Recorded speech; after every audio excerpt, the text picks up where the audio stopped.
Hello, in this video I'll show you how to use Deepseek AI on your Android or iOS devices. Now it's a very easy process. You have to just simply install the application from your Play Store or App Store, then just simply open the application. After that, if you have created your account, you should already be inside the main chat area. Over here, you will have the similar interface like ChatGPT.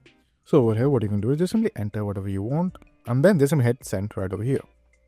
And it will respond like the normal ChatGPT, as you can see right over here. Now, the feature that stands out for Deepseek is the reasoning option. So, if you click on this deep think option right over here at the very bottom and ask something,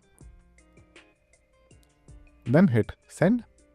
Now, over here you will see a new section called thinking, which means the AI itself is thinking how to respond to your text, and after it will think, it will give you an appropriate answer. So, if you want to see it, you can look at it, or you can even hide this option by clicking on this drop down menu right over here.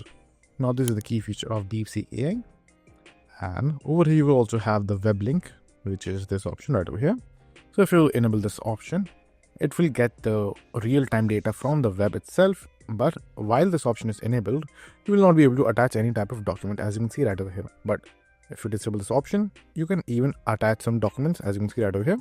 You will be able to upload photos, documents, or PDFs, or anything like. As you can see, you will have all the options right over here.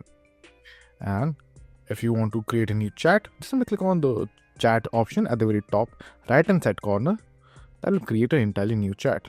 And if you want to go back to a previous chat, click on the two dots at the very top right hand side corner.